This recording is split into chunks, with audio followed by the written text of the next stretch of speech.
Shalom, keluarga damai yang dikasihi Tuhan. Kita berjumpa lagi ya hari ini, Rabu 5 Agustus 2026. Puji Tuhan, kalau kita kembali boleh melewati bulan Juli dan memasuki bulan Agustus di tengah kondisi situasi yang tidak baik-baik amat. Biarlah setiap kita tetap mau percaya, menjalani bagian hidup kita, mengerjakan misi Tuhan bagi kita. Bapak Ibu Saudara terkasih, bulan Agustus adalah bulan misi. Kita akan terus belajar tentang misi Tuhan. Khususnya hari ini kita akan berbicara misi menjangkau kaum muda. Nats firman Tuhan terambil di dalam 2 Tawarik 34 ayat 1 hingga yang ketiga dan ayat yang ketujuh. Saya akan bacakan buat kita. 2 Tawarik 34 ayat 1 demikian. Yosia berumur 8 tahun pada waktu ia menjadi raja, dan 31 tahun lamanya ia memerintah di Yerusalem. Ia melakukan apa yang benar di mata Tuhan, dan hidup seperti Daud bapa leluhurnya, dan tidak menyimpang ke kanan atau ke kiri. Pada tahun ke-8 dari pemerintahannya ketika ia masih muda belia, ia mulai mencari Allah Daud bapa leluhurnya. Dan pada tahun ke-12 ia mulai mentahirkan Yehuda dan Yerusalem daripada bukit-bukit pengorbanan, tiang-tiang berhala, patung-patung pahatan, dan patung-patung tuangan. Langsung ayat yang ke-7, ia merobohkan segala mezbah dan tiang berhala, meremukkan segala patung pahatan, serta menghancur lulukannya, dan menghancurkan semua pendupaan di seluruh tanah Israel. Sesudah itu ia kembali ke Yerusalem. Mari kita berdoa. Tuhan, tolonglah kami kalau saat ini kami mau duduk diam, untuk kami merendahkan hati kami menenangkan diri, menangkap isi hati Tuhan, untuk bersama kami mendengar, merenungkan firman-Mu dan mencoba peka akan misi yang Tuhan taruh dalam hati kami. Tolonglah hamba-Mu yang terbatas, kuduskan dan layakan hamba-Mu. Demi Kristus kami berdoa. Amin.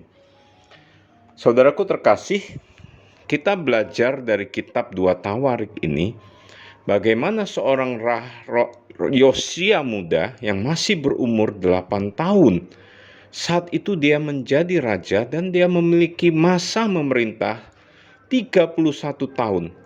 Dan menariknya Alkitab mencatat bahwa ia melakukan apa yang benar di usianya yang masih muda tersebut.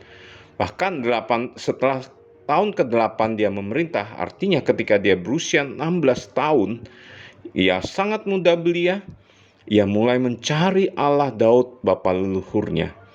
Dan kemudian di usia yang ke-20, ia mulai mentahirkan Yehuda, Yerusalem, daripada bukit-bukit pengorbanan tiang berhala.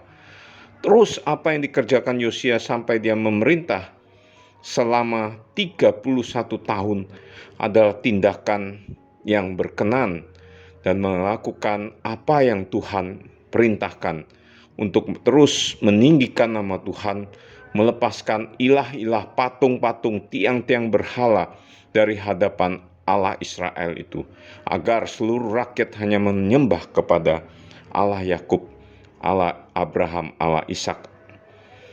Saudara terkasih, dari firman Tuhan ini kita belajar bagaimana seorang muda yang bernama Yosia memegang satu posisi yang begitu penting, strategis bagi masa depan bangsa, yaitu menjadi raja di usia muda.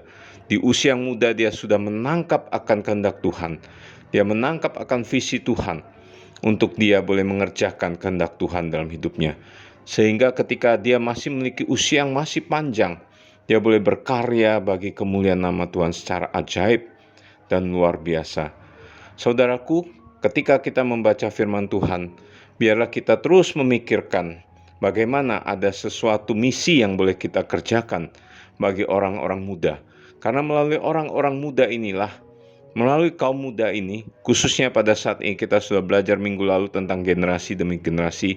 Saat ini ada Gen Z, ada generasi Alpha, nanti akan lahir generasi Beta. Bagaimana mereka kita jangkau? Mereka boleh dibawa lebih dekat kepada Tuhan, mengikuti kehendak Tuhan seperti halnya Raja Yosia, sehingga di sisa-sisa hidup yang masih panjang itu mereka boleh berkarya bagi kemuliaan nama Tuhan. Nah, saudaraku, ini sesuatu misi yang begitu penting.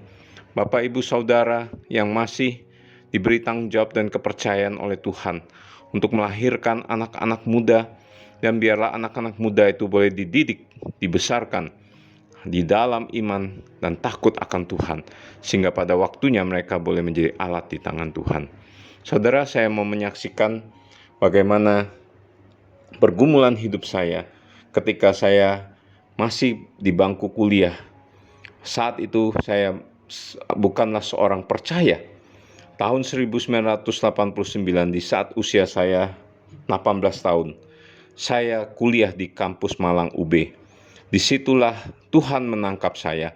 Setelah saya berjalan selama 18 tahun mencari akan Tuhan yang benar, di malam itu Tuhan menangkap saya, sehingga saya boleh bertobat, percaya dan menerima Yesus. Dan melalui titik itulah Tuhan membentuk dan memproses saya untuk makin dewasa, mengenal Dia, dibentuk, mengenal kasih karunia-Nya makin dalam melalui pembinaan saat teduh, KTB, pelayanan di gereja maupun di kampus.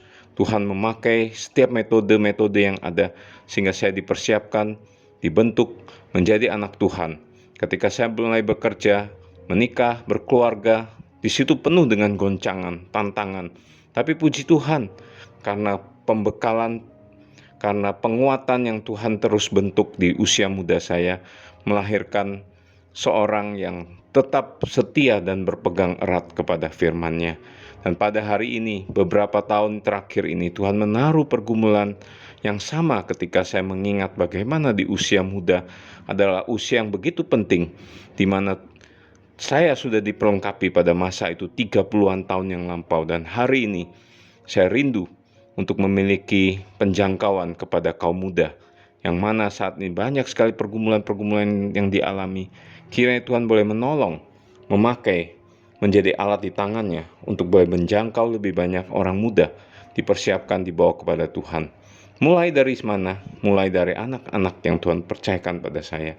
Puji Tuhan, istri turut menjadi bagian yang begitu penting dalam mendidik dan membesarkan putra-putri kami, sehingga mereka boleh percaya pada Tuhan Yesus, bersandar hanya pada Tuhan, memegang kebenaran firman Tuhan. Kami berdoa terus, kiranya mereka juga boleh dipakai Tuhan untuk boleh menjangkau lebih banyak jiwa. Demikian juga untuk teman-teman kaum muda yang Tuhan perjumpakan. Kiranya Tuhan boleh pakai menjadi sarana misi untuk menjangkau mereka bagi kemuliaan nama Tuhan. Maukah saudaraku yang terkasih, setiap kita menjadi bagian daripada misi Allah, di mana saja Tuhan menempatkan kita. Setiap kita percaya bahwa misi itu bukan karena kemauan atau keinginan atau ambisi kita secara pribadi, tapi misi itu datang dan lahir dari kerinduan yang Tuhan tanam di hati kita. Artinya misi itu adalah missio Dei, misi yang datangnya dari Tuhan, bukan karena kita yang mau, tapi karena Tuhan minta kita, menugaskan, memberikan sebuah panggilan yang jelas untuk kita terlibat di dalam misinya. Mari Bapak Ibu Saudaraku terkasih, biar setiap kita boleh duduk diam, merenungkan firman-Nya, menangkap akan misi yang Tuhan tanam, taruh di hati kita. Mari bersama kita berdoa. Puji syukur di hadirat Tuhan, kalau saat ini kami boleh membaca bagaimana seorang Raja Yosia saat masih muda, dia sudah diproses, dibentuk Tuhan. Dia boleh mengikuti akan jalan Tuhan, dan akhirnya dia boleh dipakai Tuhan memimpin bangsanya kepada jalan kebenaran, membawa bangsa untuk kembali kepada Allah yang benar, Allah Israel, meninggalkan ilah-ilah, penyembahan-penyembahan yang lain, dan hanya menyembah kepada Tuhan Allah yang benar saja. Dan saat ini kami juga mau rindu Tuhan dipakai Engkau menjadi alat di tangan-Mu untuk misi menjangkau lebih banyak jiwa, khususnya para kaum muda yang Tuhan tempatkan di sekitar kami, menjadi alat kemuliaan bagi nama-Mu. Mereka boleh menjadi berkat yang mempermuliakan nama Tuhan. Di masanya mereka akan menjadi generasi demi generasi yang terus memperjuangkan iman di hadapan Tuhan dengan setia menjalankan kehendak-Mu. Terpujilah nama-Mu, demi Kristus kami berdoa. Amin.